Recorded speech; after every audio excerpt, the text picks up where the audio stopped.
Hey, how's it going? I'm David from Wisdom Square, and today we'll talk about some opinions on tropical fruit. I happened to be in the AT&T store the other day, and I got to talk with the person working there. Found out that she was Vico. So I asked her, "What is your favorite tropical favorite fruit?" I love asking this question to people that live in other countries, just because you never know what they're going to say, and I want to see if I even know what that fruit will be.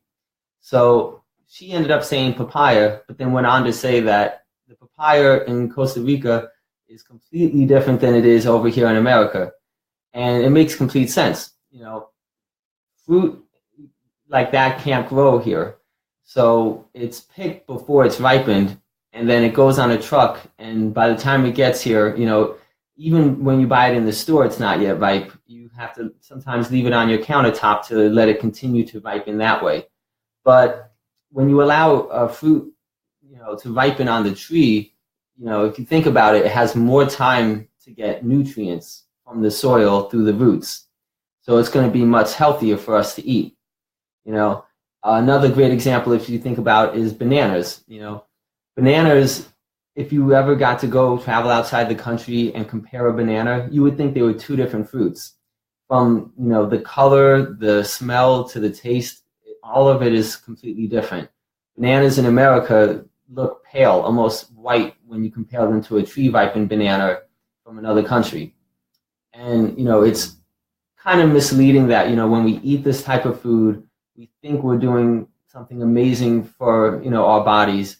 But in reality, if the fruit is not ripened on a tree, and plus maybe it's most likely grown in soil that is not high in minerals to begin with, we're not giving our bodies what we think, what we actually need to have. So, that's how we end up nutrient deficient. That's how we end up getting sick. So instead, what other option is there?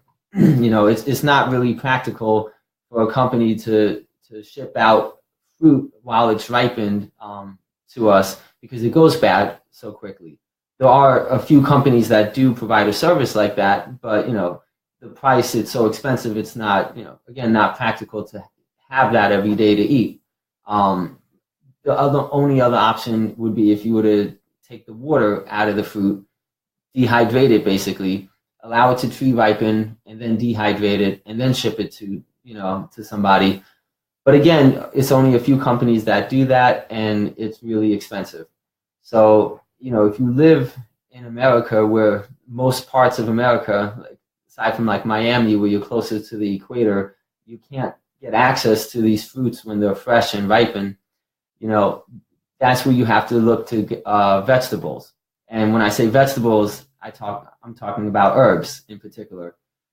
When you get herbs, again, they'll be dehydrated. They're much more cost effective and pack even more nutrition in them than from fruits. So, that's why, like, I'm such a big proponent about herbs. That's why, on my website, I talk all about this. I talk about specific which herbs are the best. And, you see it right away.